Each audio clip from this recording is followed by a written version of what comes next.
رمضان المبارک سے جب نکلے گا تو بہتر عمل کرنے کی کوشش کرے گا. رمضان المبارک سے جب نکلے گا، اس مہینہ کورس کرے گا تو سچ بولنے کی کوشش کرے گا. جب مہینہ اس کورس سے نکلے گا تو اس کی زندگی بدل چکی ہوگی. قبل رمضان اور بندہ ہوگا اور بعد رمضان کوئی اور سا بندہ نظر آئے گا. خدا نہ خواستہ اگر یہ نہیں ہوتا، اور جیسا کہ اکثر دیکھا گیا ہے کہ رمضان المبارک میں مساجد بھر جاتی ہیں اور عید کے ساتھ ہی پھر وہی پرانے نمازی رہ جاتے ہیں اور نئے لوگ نماز سے فارغ ہو جاتے ہیں، تو اس کا مطلب یہ ہے کہ باوجود اس کے کہ انہوں نے رمضان المبارک کا مہینہ پورا مجاہدہ کیا، لیکن شاید انہیں حاصل کچھ نہیں. ایک بات یاد رکھ لیجئے، ہمارے ہاں ایک رواج ہے کہ ثواب ملے گا اور آخرت میں ملے گا، لیکن شاید ہی کبھی کسی نے یہ تکلیف گوارا کی ہو کہ وہ ہمیں ثواب کی کوئی ڈیفینیشن بھی بتائے، ثواب ہوتا کیا ہے وہ بھی بتائے.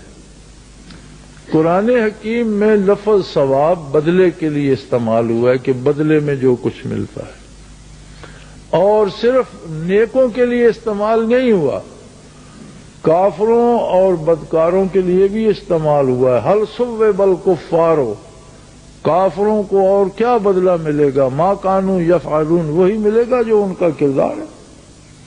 وہاں بھی لفظ ثواب استعمال ہوا ہے کہ کافر کو بھی ثواب ملے گا، مگر کیا ثواب ملے گا؟ جو زندگی بھر وہ کرتا رہا، کفر کرتا رہا، نافرمانی کرتا رہا، اس کا بدلہ ملے گا. لہذا ثواب کردار کے بدلے کا نام ہے، کوئی جنس نہیں ہے، وہ آپ کو مل جائے گی. اور عبادات، روزمرہ عبادات سے لے کر رمضان المبارک تک تمام عبادات کا خاصہ یہ ہے کہ وہ عملی زندگی میں انقلاب پیدا کر دیں.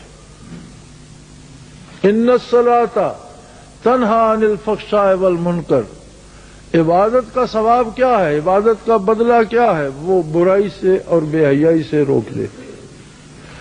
دو لفظوں میں انسانی تمام لفظوں کو اللہ نے سمو دیا. ہر گناہ یا برائی ہے اور بہت ہلکا ہے تو بے حیائی ضرور ہے.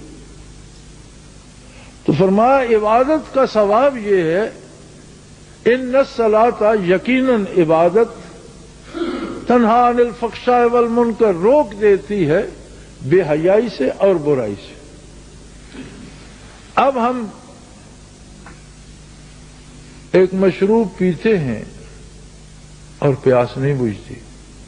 اب پانی کا خاصہ تو ہے پیاس ختم ہو جائے، لیکن ہم پیے چلے جا رہے ہیں اور پیاس بجھ نہیں رہی، تو اس کا مطلب ہے کہ اگر پانی میں کوئی خرابی نہیں تو پھر ہمارے اندر کوئی خرابی ہے.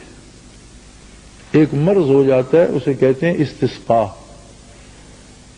مریض استسقاء پانی پیتا ہی رہتا ہے، اس کے منہ سے جدا نہیں ہوتا اور اس کی پیاس کبھی نہیں بجھتی. مولوی سعدی رحمۃ اللہ تعالی علیہ نے نعت کا ایک شعر کہا ہے، نہ حسنش غایت دارد نہ سعدی را سخن پایا، نہ حسنش غایت دارد نہ سعدی را سخن پایا، بمیرت تشن مستسقی و دریا ہم چنا باقی. وہ کہتے ہیں کہ نبی علیہ الصلوۃ والسلام کے حسن کی کوئی حد ہے، نہ سعدی کے پاس کلام کی اتنی وسعت کہ نعت کہہ کر اسے سمو سکے. یہاں تو عالم یہ ہے کہ استسقاء کا مریض پانی پیتے پیتے پھر پیاسا ہی مر جاتا ہے، حالانکہ دریا بھرا ہوا بہ رہا ہوتا. مستسقی یعنی استسقاء کا جو مریض ہو اسے دریا کے کنارے ڈال دیں، وہ بھر بھر کے پیتا رہے، مر جائے گا لیکن پیاس ختم نہیں. بمیرت تشن مستسقی و دریا ہم چنا باقی، دریا ویسا بھرا ہوا بہ رہا اور یہ بیچارہ پی پی کر پیاسا مر گیا.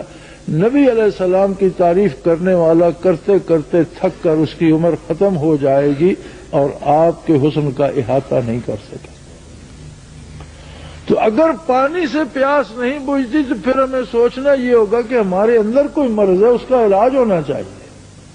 یعنی رمضان المبارک کے کورس کے بعد بھی اگر ہمارا کردار تبدیل نہیں ہوتا تو اس کا مطلب ہے کہ ہمارے اندر کوئی مرض ہے.